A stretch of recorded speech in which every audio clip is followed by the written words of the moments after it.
नमो नमः दोस्तों, मेरे YouTube channel Sanskrit for all पर आपका स्वागत है।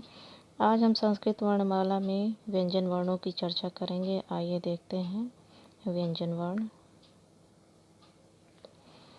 देखिए, इसमें आपको क्या है, व्यंजन वर्ण को और किस नाम से जानते हैं? हल के नाम से भी जाना जाता है। ठीक, तो व्यंजन वर्ण क्या है आपके? जैसे आपका है क, ख, ग, घ, ग, च, छ, ज, झ, य, ट, ठ, ड, ढ, ड़, त, थ, द, ध, न, प, फ, ब, भ, म, य, र, ल, व, तीनों स और ह। ये सभी क्या हो गए आपके? व्यंजन वर्ण हो गए। ठीक, फिर ये अलग अलग भागों में विभाजित है। जैसे आपका है क वर्ग। ठीक, यानी कि क से लेकर म तक, क से लेकर म तक, इसे क्या बोलते हैं? स्पर्श वर्ण। ठीक, क्या बोलते हैं? स्पर्श वर्ण, या इसी को वर्गीय व्यंजन भी कहा जाता है। ठीक, ये क्या है, अपने प्रथम अक्षर के नाम से जाने जाते हैं। जैसे आपका है क वर्ग में क ख ग घ ङ, च वर्ग तो इसमें च छ ज झ, ट वर्ग ट ठ ड ढ ड़, त वर्ग त थ द ध न, प वर्ग प फ ब भ म। ठीक, तो ये क्या है, अपने प्रथम अक्षर के नाम से ही जाने जाते हैं। इन्हीं को ही उदित वर्ण भी कहते हैं। जैसे बोल जाता है आपका को, चो, टो, तो, पो, यानी कि को का मतलब है क वर्ग में पूरा क ख ग, चो में च छ ज झ ञ, टो में ट ठ ड ढ ड़, तो में त थ द ध न, पो में प फ ब भ म। ठीक, तो ये क्या हो गए आपके? इसकी संख्या हो गई कितनी? 25। ठीक, यानी कि स्पर्श वर्ण या व्यंजन, वर्गीय व्यंजन या वर्ण। ठीक, चाहे वर्गीय बोलिए चाहे स्पर्श बोलिए, ये दोनों एक ही नाम, यानी कि इसकी संख्या कितनी हो गई? टोटल 25। ठीक, फिर आता है इसमें आपका अंतस्थ वर्ण। अंतस्थ वर्ण कितने हैं? 4, यानी कि य, र, ल, व। ठीक, तो इसकी संख्या कितनी हो गई? 4। फिर आपका है तीनों स और ह, ये क्या कहलाते हैं? ऊष्म वर्ण। इसकी भी संख्या कितनी हो गई? 4। ठीक, तो 25 ये थे, 4 4 ये, कुल संख्या कितनी हो गई? 33। ठीक, तो व्यंजन वर्णों की संख्या कितनी है? 33। ठीक, फिर आता है इसमें प्रत्येक वर्ग का पहला, तीसरा और पांचवा। ठीक, और क्या? अंतस्थ वर्ण। ये क्या कहलाते हैं? अल्प प्राण कहलाते हैं। क्या कहलाते हैं? अल्प प्राण। अल्प प्राण में क्या आया? प्रत्येक वर्ग का पहला, तीसरा, पांचवा और अंतस्थ वर्ण। ठीक, फिर आता है इसी में आपका महाप्राण। महाप्राण में क्या आता है आपका? प्रत्येक वर्ग का दूसरा, चौथा और ऊष्म वर्ण आता है। ठीक, फिर इसी में आपका आता है अघोष और सघोष भी पूछते हैं, तो इसमें आपने देखा भी होगा। अघोष वर्ण में क्या आते हैं? प्रत्येक वर्ग का पहला, दूसरा और तीनों स, ये क्या हो जाते हैं आपके? अघोष वर्ण। ठीक, अघोष वर्ण में क्या आया? पहला, दूसरा और ये तीनों स को ले लिया जाएगा। ठीक, फिर आता है आपका सघोष या घोष। ठीक, इसमें कौन से वर्ण आते हैं? प्रत्येक वर्ग का तीसरा, चौथा, पांचवा, अंतस्थ और ह। ठीक, ये सभी किस में चले जाते हैं? अघोष वर्ण में।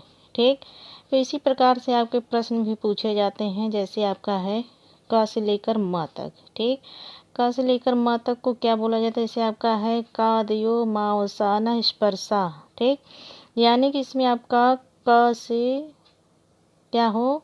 उदित हो, यानी कि उदय हो, यानी उदय मतलब प्रारंभ होना। ठीक, मावसाना यानी कि म से इसका अवसान यानी कि समाप्त हो। ठीक, तो कादयो मावसाना क्या हो जाएंगे? इसमें आपके स्पर्श वर्ण हो जाएंगे। ठीक, क्या हो जाएंगे? स्पर्श वर्ण हो जाएंगे। फिर इसके बाद आता है आपका अंतस्थ वर्ण। ठीक, इसको पढ़ा जाता है यणो अंतस्था है। क्या बोला जाता है? यणो अंतस्था है।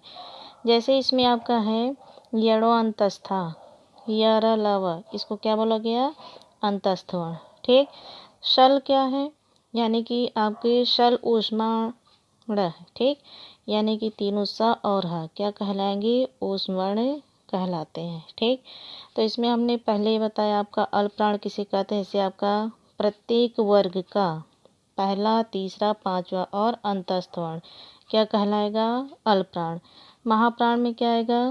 प्रत्येक वर्ग का दूसरा, चौथा और क्या आएगा? ऊष्मण आएगा। ठीक, तो महाप्राण में क्या मिला? प्रत्येक वर्ग का दूसरा, चौथा और ऊष्मण। ठीक, फिर अघोष में क्या आता है? प्रत्येक वर्ग का दूसरा पहला, दूसरा और तीनों स। ठीक, फिर इसके बाद सघोष या घोष में क्या आता है? प्रत्येक वर्ग का तीसरा, चौथा, पांचवा, अंतस्थ वर्ण और ह। ये सभी क्या हो गए आपके? सघोष या घोष वर्ण।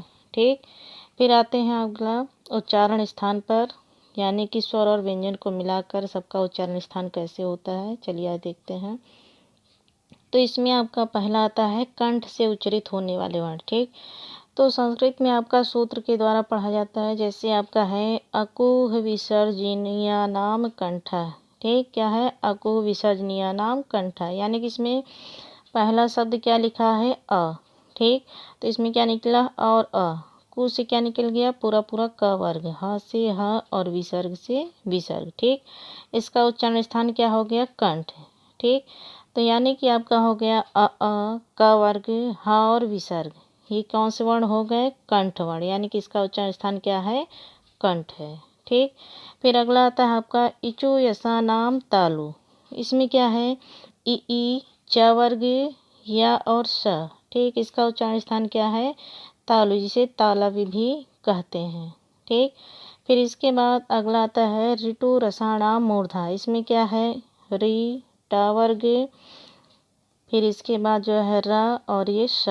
ठीक, तो इसका उच्चारण स्थान क्या हो गया? मूर्धा, जिसे मूर्धन्य भी कहते हैं। ठीक, फिर इसके बाद जो है अगला आता है आपका दंत वर्ण, जिसमें उच्चारण स्थान क्या होता है आपका? दंती, जिसे बोलते हैं आप। ऐसा है यहाँ पर देखिए ऋतु रसानाम दंता। ठीक, यानी कि इसमें री तवर्ग ल और स। ठीक, इसे ही क्या बोलते हैं? दंती भी बोलते हैं। ठीक, तो कौन सा कहलाता है? दंती स कहलाता है। ठीक, फिर इसके बाद आता है उपपद्यमानीय नाम ओष्ठव, यानी कि इसमें उ पवर्ग और उपध्यमानी यानी कि अर्ध विसर्ग जैसा चिन्ह कौन कौन सा वर्ण आया? प और ये फ। ठीक, तो इसका उच्चारण स्थान क्या हो गया? ओष्ठ। ठीक, फिर अगला आता है आपका यमंगणना नाम नासिका, च या नासिकानुस्वार से। ठीक, तो इसमें क्या आता है? प्रत्येक वर्ग का पांचवा अक्षर, यानी कि ङ, य, ड़, न, म और क्या आता है? अनुस्वार। ठीक, इसका उच्चारण स्थान क्या हो गया? नासिक। ठीक, और यही क्या हो गया? नासिक वर्ण भी कहलाते हैं। फिर अगला आता है आपका ए दैतो कंठ तालु। ठीक, अगला क्या है? ए दैतो कंठ तालु। इसमें आपका कौन से वर्ण आएंगे? ए और ऐ। ठीक, क्या आएगा? ए ऐ। तो इसका उच्चारण क्या है? कंठ और तालु। ठीक, तो कंठ तालव्य वर्ण कौन से होंगे? ए और ऐ। फिर अगला है आपका ओ दवतो कंठोष्ठम। इसमें कौन से वर्ण आएंगे? ओ और औ। ठीक, तो ओ और औ का उच्चारण स्थान क्या हो गया? कंठ और ओष्ठ। ठीक, या इसी क्या बोलते हैं? कंठोष्ठ वर्ण भी कहते हैं। ठीक, फिर इसके बाद अगला है आपका वकारस्य दंतोष्ठम। इसमें सिर्फ आपका वह शब्द ही आता है जो दंत और ओष्ठ से उच्चरित किया जाता है। ठीक, फिर इसके बाद अगला है आपका जिह्वामूलम या जिह्वामूलम कहते हैं जिसे। तो इसमें आपका वही अर्ध विसर्ग जैसा चिन्ह, यानी जिसे उपध्यमानी बोलते हैं, ये आपका आता है। जैसे ये क और यही चिन्ह ले आया, दूसरा शब्द हो गया ख। ठीक, तो ये हो गया आपका जिह्वामूली। ठीक, तो ये हो गए आपके उच्चारण स्थान। धन्यवाद दोस्तों। अगर मेरा वीडियो आपको अच्छा लगा हो तो इसे लाइक शेयर सब्सक्राइब जरूर करें। धन्यवाद।